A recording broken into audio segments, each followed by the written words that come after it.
On this episode of AV Week, we take a deep dive into the globalization of the AV industry. How can you, as an integrator, a tech manager, or manufacturer, regardless of where you are in the world, service your customers better, regardless of where they are in the world? All that and more next on AV Week. The network for the AV industry. What are you listening to? This is AV. This is AVNation. This is AVNation. This is AV Week, episode 414, recorded Friday, July 26th, 2019. Deep into global. Support for AVNation is brought to you by Chief, the global leader in commercial AV mounting solutions, and by FSR. This is AV Week, your weekly wrap-up of audio-visual news and information. My name is Tim Albright. I am your host. We're going to do something a little bit different this week, just a conversation with me and my good friend and one of my mentors, Mr. Chris Miller from PSNI. Welcome, sir. Well, thanks for having me. This is quite an honor. Glad to be with you, Tim. Thank you, sir. We were talking, and the story, we are going to use a story to kind of jump this off, and our story comes to us from our friends over at Commercial Integrator and our buddy Craig McCormick. He writes about AV integrators and how they've responded to this push for globalization. And Craig interviews a number of folks that have reached out, and some of them have offices beyond their own borders. And I'm trying to make sure I say this the right way, because I'm trying to make this not a U.S.-centric conversation, because it's not. Right? Yeah, exactly. But they have open physical offices beyond their own borders. Some of them haven't. Actually, Jeff Stavener from AVI Systems, one of the folks he interviewed, said that he would have to open up 600 to 700 offices globally to really become a global powerhouse. I'm not sure I 100% understand that thinking. But McCormick kind of lays out the logistical challenges of becoming a global AV dealer. Issues like work visas and taxes and tariffs, and about tariffs, at least for right now, to kind of lay that out. Shipping, product availability, kind of local custom. And he interviewed Diversified's Kevin Collins. And Collins said, quote unquote, global multinational companies realize they need to connect their employees effectively and efficiently, quote unquote, doing so by utilizing standards in offices and also standardizing in vendors. Right. Chris, you guys 2 years ago, almost a year and a half ago, Chris and I set out to become a global organization. You had been primarily North American centric. You set out to say, okay, let's take this model, let's take this agreement, this community of dealers, regionalized dealers, right? Mm-hmm. That's what PSNI is. It's a organization of regions, integrators within those regions, kind of making sure that everybody understands and helps each other out. Right. Now you've taken a year and a half, and with John Fuchs' help, and you and Tommy and Haley and all the gang at PSNI, you've quickly, and I'm going to say quickly because a year and a half is not that long time, quickly ramped up, and you've got organizations and integrators really, really kind of throughout the world, almost around the globe. So the first kind of question I want to dive into is, what are ways that dealers can effectively service a global clientele if they are not necessarily global, right? Back to Stabler's point about him, and AVI Systems does not currently have a non-US or a non-North American office. How do they service a global client if they don't maybe physically have offices, or they don't have connections maybe in a different part of the world? Yeah, and by the way, it's a great article. As always, Craig does his homework, and once again put a great article out there. If I could, I'll back up just a little before that. The interesting part of that article, and you just alluded to it was a global article, interestingly enough, from a U.S. perspective. It was not a global article from a global perspective. And while I understand that that's commercial integrators' audience, and there's nothing wrong with the perspective that he came up with, what we had to learn right away was not to use that perspective. That narrative through that lens seems to give off the impression, whether that was the intent or not, that all business generates out of the U.S. and it disperses equally on a hub and a spoke around the world. And the reality is, 25% of the GDP of the world is the United States. Yep. 16% is China, and then the rest make up the difference. And if you look at what AVIXA recently said at our Infocom breakfast, and is now available through their research, is that the Asia Pac region is coming close to exceeding the opportunity and the size of the revenue over North America. So as you can see, the perspective of everything kind of coming out from the U.S. and trying to find those service or integration partners around the world is really only half the story, maybe not a half. The reality is, what we found and had to learn was that there may be multinational companies, and there are likely 10 to 15 companies around the world that, of our almost 80 integrators and 175 offices around the world, when they put up a slide of who their top 10 Fortune companies are, they're similar. They're very similar. It's not that surprising, right? I mean, these are they're global organizations. So many of these companies are already in those accounts. A lot of it is driven by who's driving that particular initiative, as Kevin referred to. It depends on where that program is coming out of. So that initiative could be a US-based corporation that is actually going to be doing an installation in India. That decision could be made in London. So it may or may not be that it's always where that corporate headquarter is. So when you talk about global, you have to talk about not just connectivity of what AVI, SPL, or Diversified, or Whitlock, or whatever was mentioned in there, but there are regional excellent integrators all around the world that are needing partners in other parts of the world too, not necessarily the US. It's been really interesting to see that many of our global partners are driving business back to the States, to our members. So does that make sense? I mean, it's not all US going out. Well, global members are coming here. Yeah. So talk about that for a second. One of the folks, I've gotten to know a number of your worldwide. Garish is one that I've gotten to know really well. Right. As two offices, one's in Dubai and one's in Mumbai in India. Right. But talk about how that, agreements and kind of organization, things like your PSNI agreements work to, not only push work around the world, and obviously some of this, some will come back here, some will go in different parts of the world, but also how things like certifications, whether it's your certifications, it's AVIXA certifications, it's who's ever, Right. helps that happen, because regardless of whether it's Garish in Dubai or it's the folks in the UK, Right. GP, they're using the same standards, so the quality is the same, and the client is serviced then, regardless of where they are. So they're serviced at the same level. Right. Yeah. So, and you use two great examples, whether it be Jason that involved in the UK, or whether it's Garish in Dubai, and he has 7 offices throughout India. Those customers typically overlap. They're being driven by different budgets, or being driven by different initiatives. You could have multiple integrators around the world all in the same building calling on different customers within one account.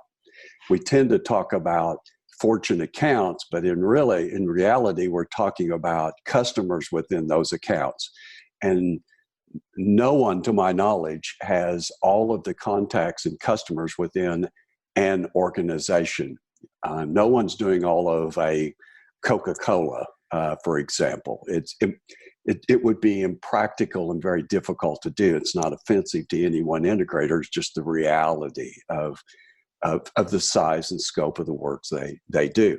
So when you look at that, everybody talks about standardization. You and I were talking, as we talk frequently, is it all starts with something much more simple, but the baseline of everything is building a level of trust and a common belief that your customer satisfaction is my issue too.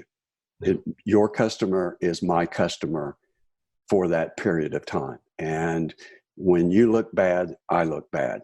And as simple as that sounds, that's kind of a code of honor, if you will, that has to be put in place. And then you can talk about standards, and then you can talk about VAT taxes, and you can talk about culture and so many other things. But if you can't find that common ground, then it just doesn't work. Here's my personal experience is whether you are a very, very large AV integrator and you own different companies around the world, or if you're using integrators around the world. And by the way, there is no integrator today, to my knowledge, and I can be proven wrong every 30 seconds, that is capable of doing all of their work within their own walls. They have to use other companies to accomplish that around the world. Back to Jeff's point is you'd have to have 400 to 500 locations because you don't know where this work is going to go, in what city, in what part of the world. It's just not something that would be practical. So trust is first, culture, and then getting those standards. But it's not easy to do whether you own the company or whether you're trying to align with an alliance or a network. Talk about the importance of picking your partners then, because you made a good analogy or a good point here. Your customer is my customer, right? Right. To do that, to be able to do that, though, you have to have the utmost trust, and you said it, trust, in your partners, right? And we're going to pick on Garish and JP and Jason, and they can both email me later. But and will. Let's pick on them for a second, because sure. They're not U.S. And again, I'm trying to make sure that this is not a U.S.-centric conversation here. Right. But to make sure that Garish is comfortable with Jason and his team, and Jason is comfortable with Garish and his team, there has to be a level of trust. Before those two ever met, and let's say that PS&I wasn't even in the equation here, how would those two go about making sure that they're comfortable with the other one, with the other group, with the other folks, to even start down the path of conversation to say, I have full confidence in sending you my clients?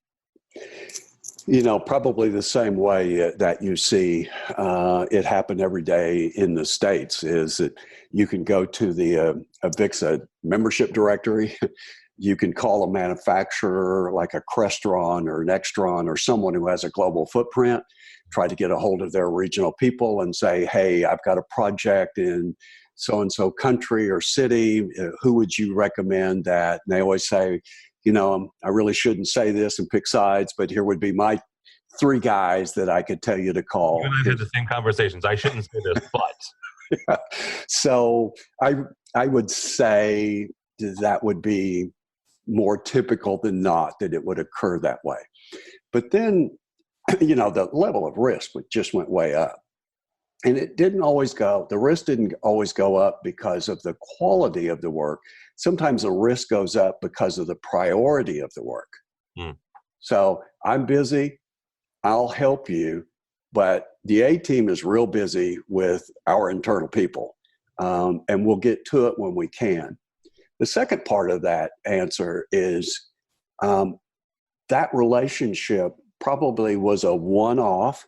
Maybe it matured. They had a single customer who said, we've got multiple projects going on. We want to keep your project management and your engineering team, and we want your programming to be used in each of these conference rooms, collaboration space, whatever the case might be. So there might be something that's done that way, and they've negotiated a relationship.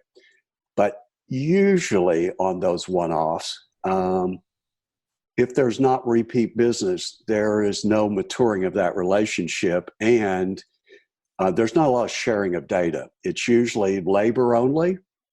Not a lot of information is shared, and my customer's still my customer. And when you go in, you wear my jersey. What we try to do is build that to where that level of trust is such that once that local is in there, that customer gets what they deserve, and that is the very best from the partner they chose around the world. But they also get the very best of the closest partner who speaks their language, who understands their currency, that understands their laws, and is there to support them and stay on in that service role, which is kind of where you started your question, going forward. But you, as an integrator, you tend not to want to give that service work to someone you don't trust, because you tend to think I could lose that business long term if that relationship is too strong, and or it's not that's not clearly defined as to what that relationship is, if that makes sense. So what we found right away was, when we started this, as you said, in early 2017, late 2016, was I was under the impression that throughout EMEA, that they all knew each other, similar to we know each other state to state. One of the things they said is, we'd love to know your people in the States, but don't take this wrong. We just love to know people in these other countries right next to us, because we have more work there to there. And that's why we refer to it to multi-country, multi-location, because there's just a lot of work going on around the world that has nothing to do with the States. And that's good. That's exactly what we set out to do. Talk for a second. There a couple, 2 or 3 months ago, we were having a conversation with Luke Jordan from Dallas Fort Worth. Yeah. And he made the comment that he wants to stay local, right? How do you help folks, regardless of where they are in the world, if they have really great trusted clients, but they don't want to service them, or can't, feel like they can't, and that maybe they have no desire to have 400 offices, but they want to do the best by that client? What would your advice be to them to, regardless of where that client's going? How do you assess out? How do you assess a new partner? Well, me, I typically don't answer the question. I answer 3 other ones, and I'll come back to. I'll get back. This is one of the benefits of the larger companies, is that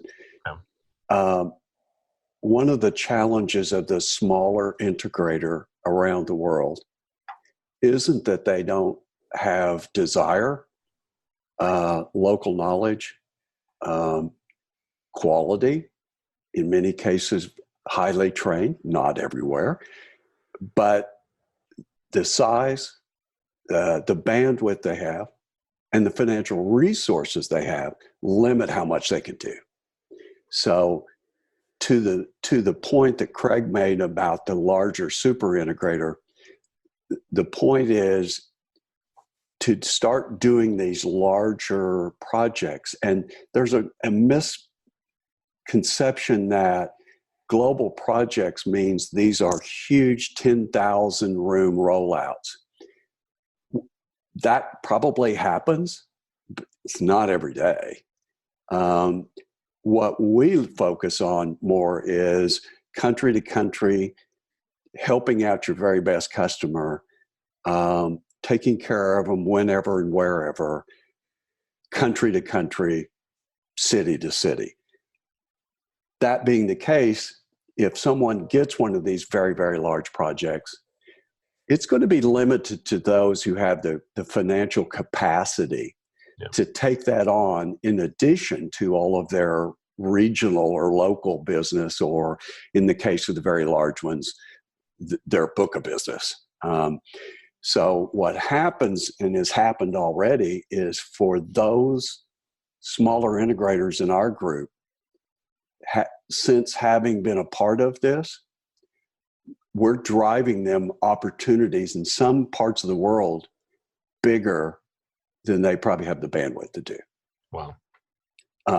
Now, that's making them reassess, and what tends to happen at that point is you have two people who, two different approaches to who's selling. Those who are selling for exit strategies or financial gain, and those who see the opportunity to expand and grow their organization by having more bandwidth and financial wherewithal to do larger projects. So some that stay local, back to your point, are staying there because they've gated their own growth and they've gated what they want to accomplish with their customers. And if they want to go out and extend out for 1, 2, 5 jobs a year with someone outside of the country, then the point there they have to do is they have to really evaluate the risk and, look at, is this going to significantly impact my relationship with the customer? Should I try to find someone that I can have my customer get in touch with? If they don't, if the risk is high, problem is, you think about the financial aspect of a project, depending on where it is. If the customer is not paying in 60, 90, 120 days, and now you've got product out there, now you've got other vendors and suppliers out there, and now you've got another partner out there, you're underwriting all of that until you get paid. Well, if you're a small local company, that's a risk that you may not want to take, and the jurisdiction of any legal issues is going to be even more challenging, because if something goes wrong at the destination end, you may or may not have any choice for getting paid. Yeah. So it's a high risk deal. Most are looking at it like we did in the beginning, as there's a defensive position and there's an offensive position. The defensive position is we have to have global connectivity and partners around the world that are highly vetted, and we'll talk about that, in order to accomplish and take care of the current customers I have today. The offensive position is it's an opportunity within those customers to provide more services, global connectivity, managed services, and support around the world. So there's both an offense and a defensive position on that. So how do you pick these people? How does someone who's in a smaller organization find out? Most of them are going to a member directory, like I said, getting a hold of a manufacturer, trying to get a hold of somebody high up in their organization, and see if they can't get some labor to help them do a deal, or give them the deal and take a finder's fee, whatever the case may be, just to get that customer taken care of with the least amount of risk. In our case, we're doing something very unique. It's very costly. And that is, when we select our members, they go through a highly vetted process. They go through applications. They're evaluated by manufacturers. We understand their financial and payment histories. We understand where, in many cases, you mentioned John, in many, if not most of those cases, he will visit those facilities. It's amazing what they they share on their website is their facilities and capabilities versus what you walk into the door. It's all relative what they think space is. So we're looking at that, which tells us a lot. We have copies of their design proposals. We see their CAD work. We verify all their certifications with the manufacturers and with an AVIXA or whoever else it may be.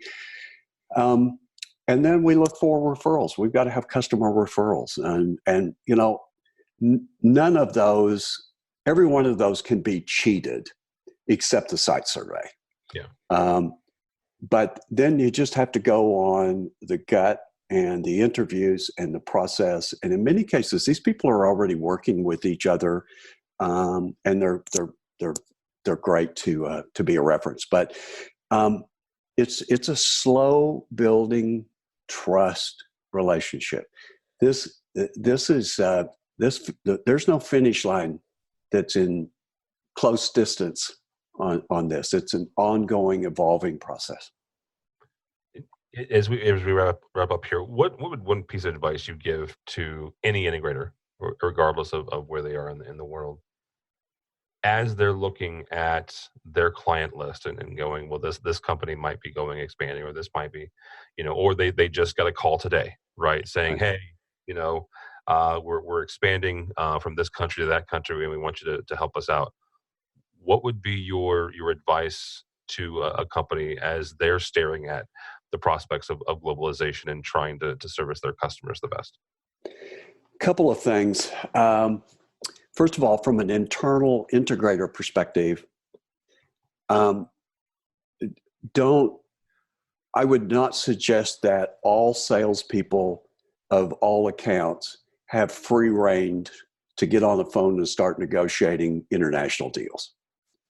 I would suggest that you have one or maybe two people work out the internal compensation issues that go with the sales related, and let them get a little more familiar with this whole process, and not just let people go off on their own to start putting this. Other thing is, make sure if you go to that good customer, when you go down that list and you look at your top 10, what's the defensive position, what's the offensive position on this, what's at risk in the relationship, what's the upside and the downside, and then look at that and make sure that the customer has their expectations in line with reality. This isn't something if they say, I've got 10 rooms and they're over in these 3 countries and I need this. You can't get a quote back in the same amount of time. You can't get the accuracy because there's so many variables, as you mentioned, with VAT taxes and other issues. You can't even get response that quick in many cases between different members or integrators around the world. So helping the customer get their expectations in line with reality when they leave the country is as important as anything. People can say whatever they want. You've got too many hours, too many different cultures. People are very busy right now, thank goodness. And you will look bad to your customer in your response time and the inaccuracy of your quotes unless you tell them up front why this is different. Yeah. And be very careful. Don't just agree to do it or suggest you can do it until you do your homework, regardless of the size of your company. I know no one wants to lose a good account, but be careful. There's a lot of risk, but we're really focused today, as AVIXA has training and certification for a purpose. We have ours. It's very different. They have nothing to do with each other. AQAV's out there. There are other things out there that improve it. I'm talking with someone the other day. I said, process transcends language. When you go across different languages and currencies, process always wins. And so that's the thing. Be very clear, scope of work, process, get it all done, get it to your customer. All right. That'll be a good place to stop. Mr. Chris Miller, thank you so much from PSNI. How do people find you or PSNI, sir? Well, psni.org. If you want to go to our website at psni_AV for Twitter. And, we are always looking for select integrators around the world. So we'd love to hear from some of those integrators who think they might be a fit for our organization. All right, absolutely. Go to psni.org and check them out. For us, for AVNation, for me, don't follow me on the Twitters, but go by the website, AVNation.tv. That's AVNation.tv. You will find this program and a host of others. While you're there, check out our supporters section. These are folks who help us financially, help us bring you AVWeek and ResiWeek and all the others. And in about 6 weeks' times, CEDIA live from Denver. So all and more at AVNation.tv.